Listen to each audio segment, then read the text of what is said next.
March 15th, 2025. Welcome to This Week in Waukesha, our new podcast series.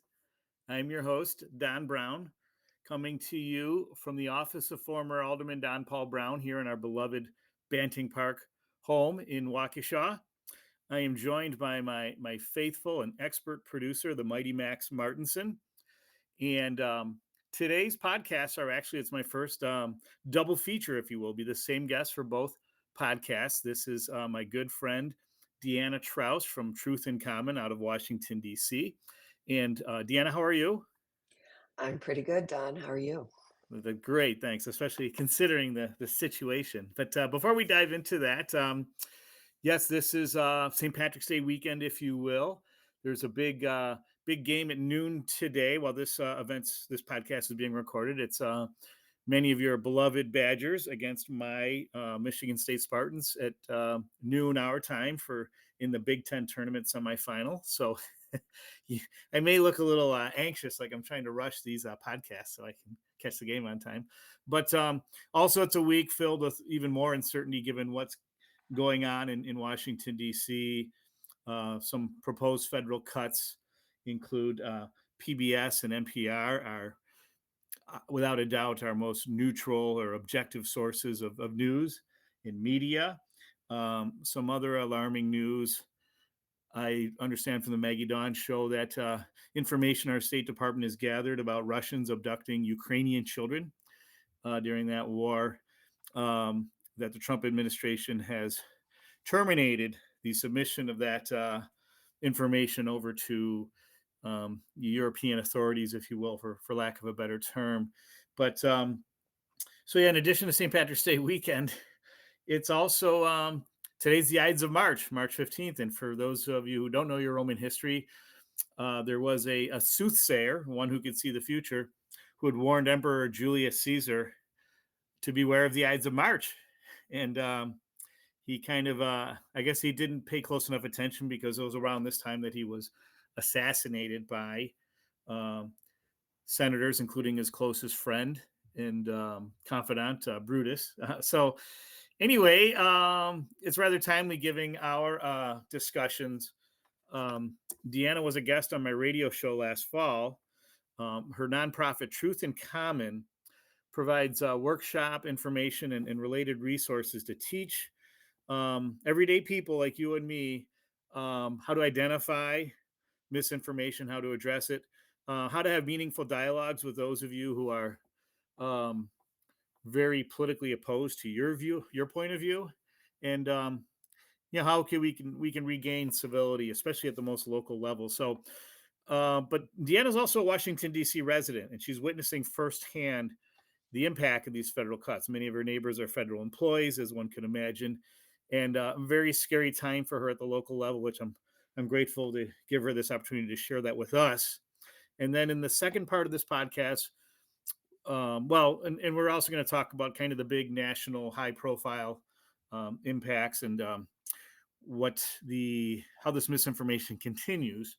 But in the second part, we're going to talk about how we can deal with this locally, what we can do to salvage our small d Democratic, small r Republican way of government, our way of life, and whatever we can do to preserve that to the best of our ability. And so, Deanna, the floor is yours. I'll let you kind of give an opening statement, if you will, and then I have a few questions for you. So go ahead. Sure, excellent. Thanks so much, Don. It really is notable that it's the Ides of March today. Interestingly, as you were kind of going through the history there, which I always love and commend you for your command of Thank you. history and just details of all kinds. I thought about the fact that I've been pretty focused on April 15th because, as we see, the IRS is not free of the sort of hatchet job that they're taking to the federal government. And I keep thinking, as someone who runs a nonprofit, a small, even a consulting operation, our family taxes, thinking, I keep saying, get the taxes in because we may not have people to process them soon. And then I recognize that I've been focused on that 15th, and that today is also kind of a notable day as Yeah. well. So thanks so much for inviting me to tell the story of what's happening here in DC. Obviously, we are affected in a dual way on the federal level, given that the seat of government, the US government, is here. Many of our, as you mentioned, neighbors work for federal agencies, and many of the leadership of those federal agencies are housed here, living and working in either Washington, D.C., Northern Virginia, or Maryland. So, to be honest, it's not, people think that there's sort of and there's so many stats flying around right now. It's Mhm. almost impossible to kind of track because things are happening so quickly.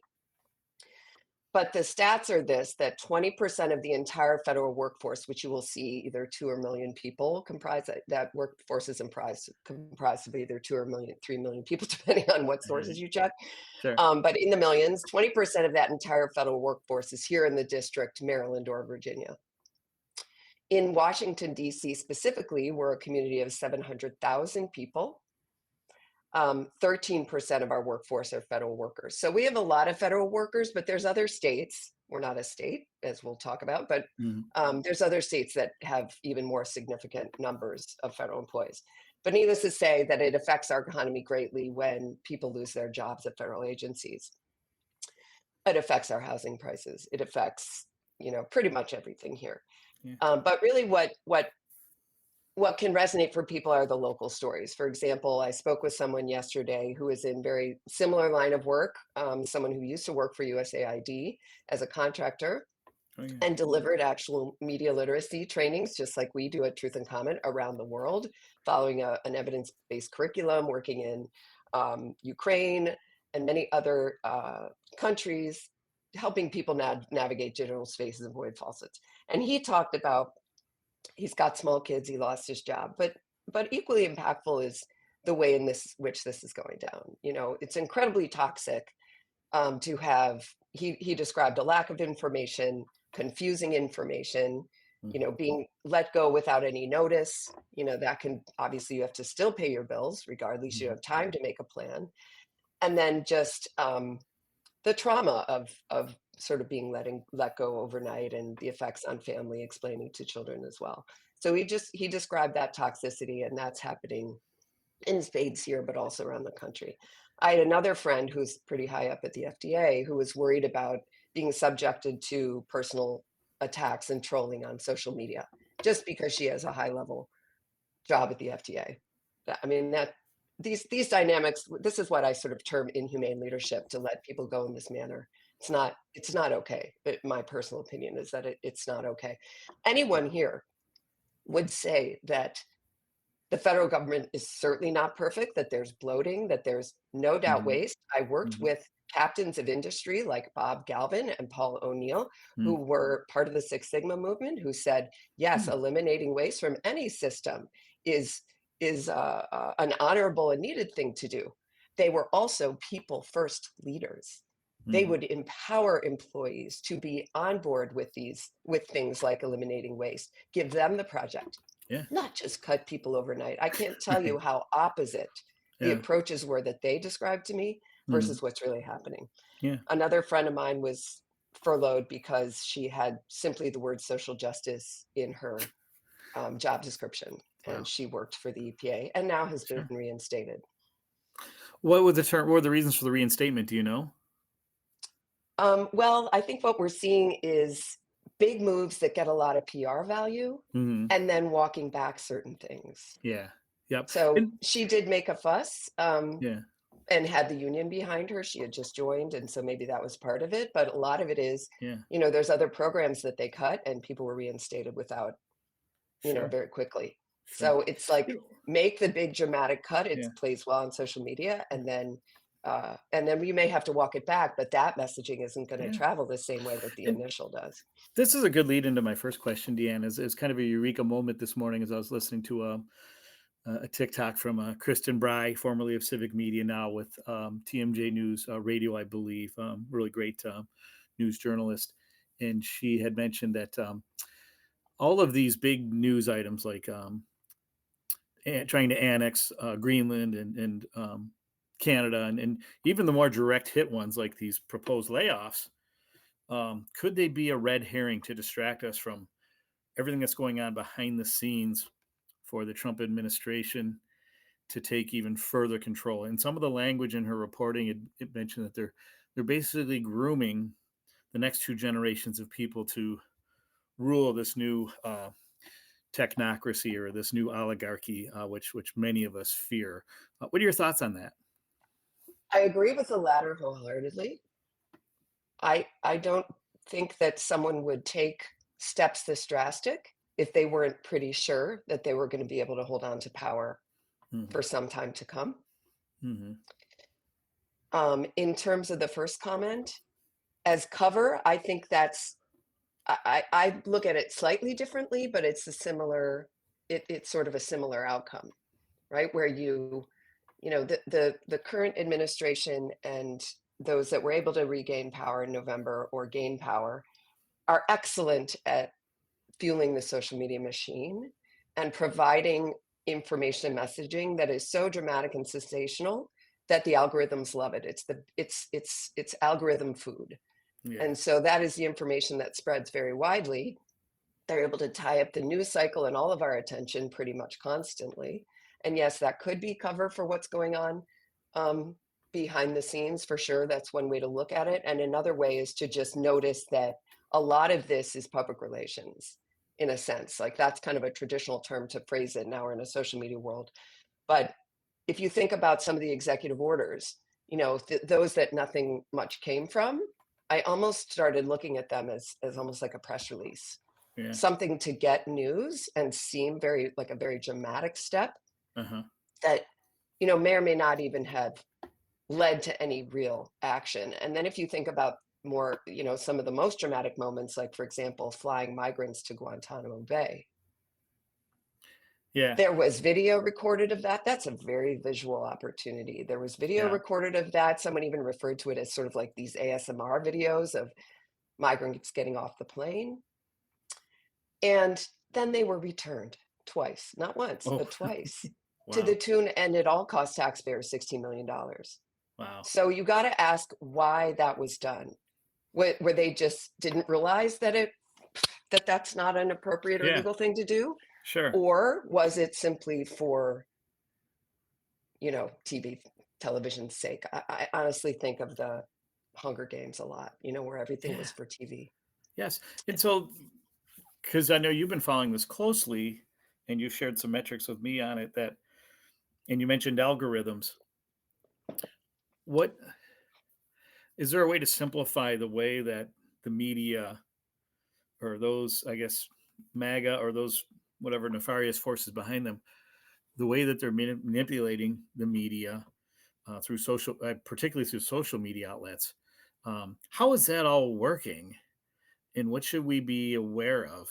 Because everything I'm getting on my social media outlets warns of, again, potential takeover, dictatorship, oligarchy, um, so many things that are traitorous to our and threaten our American way of life. And so, but there's a significant population, a large enough population of people out there getting different kind of reporting that says like, "Hey, we're winning." Like what's going on? Right. And I shouldn't Well, laugh. This is serious. yeah, for sure. Um, I mean, the key thing to know is that if you think about the sum total of the information you take in on a daily basis, whether it's Hmm. through, traditional mainstream media or your social media feeds, whatever, we all are kind of, most people are multi-channel consumers now of information. Yeah. Now, you may be somebody who, you know, like gravitates more to mainstream, or you might be someone who gravitates more to social. Yeah. But the point is that even the feeds that you and I, the information flows that come into my world and yours are different. The Hmm. information flows that come into my world and someone who has very different viewpoints from mine are Yeah. dramatically different, if not, and there's Yeah. less and less crossover, such that Sure. we're almost operating in different environments altogether. Right. So that is so important to understand, and people kind of downplay that, and it is Hmm. pretty much everything because how do you form your viewpoints? Through the Right. information you see. How do you form your opinion on these things? Yeah. If you're consuming, for example, a ton of information, a ton of opinion, random people on YouTube, whatever, then you're going to adopt those opinions. You probably aren't doing the research to, fact check yourself, Hmm. et cetera. So it's just important to know that those feeds are so different. And honestly, I will not, we have to kind of make sure we're not using the media in a generalizing sense to that Right. in any kind of disparaging way, because Sure. honestly, fact-based journalism is the flow, right? Experts, Hmm. legit experts in fact-based journalism and fact checkers are pretty much what we have to be able to Sure. trust to understand what's going on. So Sure. all of us being intentional and following those is really important. Okay. And now shifting gears, with the 5 minutes we have left in this first podcast towards, I guess, the power structure. What are the remaining recourses that we have, our federal government has, for combating this? I know there was a federal court judge in New York City that had put a kibosh on some Trump administration cuts. I forget which department it was for, but he'd called the thing a sham. And so, will that hold, or will a higher court then, or will it go all the way to the Supreme Court and then get reversed? There's such a volume of lawsuits that, and they are working, so to speak, Okay. to expose the illegality of a lot Okay. of these moves. You can't just cancel the Department of Education. It was Okay. established through, Yeah. legislation from Congress. Like that, Right. You that's not needed Congress legal. to. Yeah. And that's something each of us can really focus on is where are the legalities here and where are the illegalities? Where is the Yeah. Constitution being Right. blatantly, Yeah. upended? I just saw someone from Public Citizen. This is such a DC moment. Like I was Yeah. out there watching a half marathon go by, and she works for Public Citizen, and they're suing the about a lot of these moves, suing the Yeah. administration on a lot of these moves. And Okay. she said she's a fundraiser and said that a lot of resources are coming in to do that. So Good. feel confident And about that. with these lawsuits in place, does that not legally put these moves on hold until they're settled in court? Um, I don't think That's the on big hold question. is really an accurate there doesn't seem to be. I mean, they're skirting Congress pretty much every day, so Right. I don't think those that I don't think those norms are being followed. Okay. So Because sometimes yeah. yes, perhaps, and the Yeah. reinstatements are often because of court order, but Okay.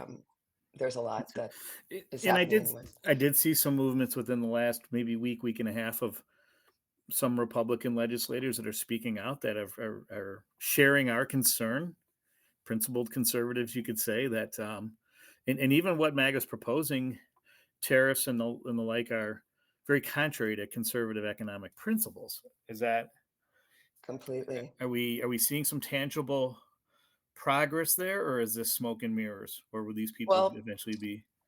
for example, there's a local story. I mean, I won't go into the structure of the Washington D.C. government, but the continuing resolution threatened our budget. I don't know if you saw that to the Yeah, I tune did. of $1 Yeah, million. yeah. And I saw your It was post like on it as so well. brighter. Yeah, I've Yeah, been posting on Facebook. Anyway, Susan Collins of Maine, a Republican, put the bill on the table in the Senate to say we're not taking DC taxpayers' dollars for let them spend their own money, and that passed yeah. in a bipartisan way. It still has to Okay, pass the House, which is another matter. right. So there Yeah, are bipartisan moments, and there are bright spots in terms of legal actions prevailing. sure. So there's some encouragement there. Yes, that So was very a real bright spot, just yeah. not just for us, but everybody should take hope in that. Okay. People are there are some level-headed moments for sure. Well, great. And then is there, I guess, strategic partnerships we could form, like Truth in Common, with other NGOs and other organizations, and maybe even whatever political action committees are there, to kind of build more of a stronger, sorry about that, a stronger opposition or force, if you will, to Well, I combat some think of this? that, we're obviously continuing to we do workshops through public libraries, we do professional development with folks that are kind of on the front lines of sorting through mis and disinformation with their constituents, whatever. Okay. So certainly that work's continuing. There are others. doing related work, whatever. I think that there is tons of pro democracy action going on right now. As I mentioned, a lot of that's going to be behind the scenes because everyone's now open to attack. Yeah. So people have to be patient and really understand that that work Okay. is happening. Sounds Alliances good. are Okay. forming, How are we and doing on that's time, really Max? important. Okay, we have to wind down this first podcast, Yeah, but stick around for podcast two with Deanna Troust of Truth in Common. And thank you for joining us so far. And then the next one, we're going to take a real local dive into what we can do in our own communities and neighborhoods. excellent. Stick around. This Week in Waukesha continues. Thanks, y'all. Mhm.